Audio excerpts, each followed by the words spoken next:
En 1973, dans une maison de ce village, des hommes et des femmes auraient communiqué avec un esprit frappeur. J'ai rien inventé, j'ai constaté les bruits qui sortaient du mur, c'est tout. Des bruits, mais alors je vous dis, à vous glacer le dos.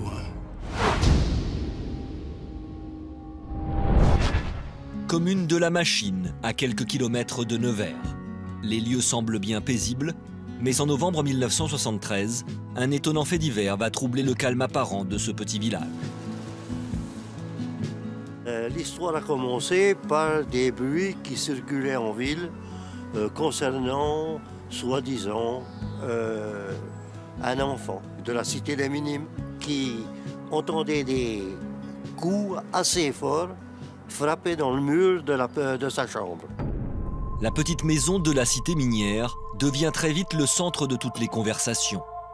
Et 40 ans plus tard, les gendarmes de l'époque se souviennent encore de cette mystérieuse affaire. C'était des bruits qui étaient entendus tous les soirs en particulier, vers 19-20 heures. La cloison était donc une cloison normale en travers, avec le petit lit du gosse devant. Et une fois qu'il était couché, les bruits commençaient. D'où viennent ces bruits? Sont-ils le fruit d'une hallucination ou s'agirait-il d'un esprit frappeur? Pour les gendarmes commence alors la plus incroyable des enquêtes. J'ai été voir une première fois pour entendre. En fait, bon, j'ai assisté et j'y suis retourné le lendemain avec mon magnétophone. Et là, ça a été le silence pendant un quart d'heure. Le gosse n'était pas là, il était dans la cuisine avec les parents. J'avais juste un gendarme dans la pièce de l'autre côté. C'est tout. Puis j'étais là avec mon micro, et puis rien, puis d'un coup.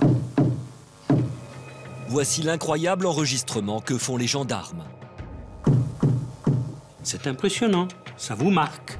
Quand l'esprit frappeur se manifestait, on pouvait mettre la main à une distance de 40 cm. Et on sentait une onde de choc. Les faits sont inexplicables et inexpliqués. Pourtant, les gendarmes sont formels. Des coups violents sont frappés dans le mur. L'affaire devient de plus en plus troublante. On avait tout vérifié, au grenier, au sous-sol, dans la chambre de l'autre côté. Le papier n'était pas déchiré, il n'y avait aucun branchement, aucun fil, il n'y avait rien. Une fois les bruits constatés par les gendarmes, reste à vérifier la possibilité de communiquer avec cet esprit frappeur, comme le prétend l'enfant qui habite la maison.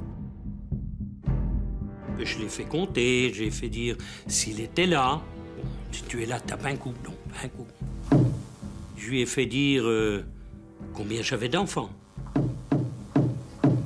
Le nombre de balles que j'avais dans le chargeur de mon pistolet. Je le savais pas moi-même. Mais ça a bien tapé 8 cartouches. Combien il y a de gendarmes à la brigade de la Machine? Le matin, on avait eu un renfort de la gendarmerie mobile du pays d'à côté de 6. Personne ne le savait dans le pays. J'avais 2 gendarmes en plus parce qu'on n'était plus assez. Donc on devait être 6 ou 7. Ça a bien tapé 7 et non pas 5 comme d'habitude. Personne ne le savait, il y avait que moi qui le savais. Jamais aucune erreur. C'était tout le temps juste. Des bruits entendus et constatés, une communication établie et confirmée. Encore plus étrange, le phénomène cesse sans raison le 13 décembre 1973 et les gendarmes font alors appel à Yves Lignon, un expert reconnu du paranormal. Je suis allé à la Machine, j'ai rencontré l'adjudant Guibert, j'ai rencontré les habitants de la maison, j'ai rencontré les voisins. Et là, une fois que j'ai eu tout décortiqué, j'ai tiré une conclusion. Le phénomène est authentique.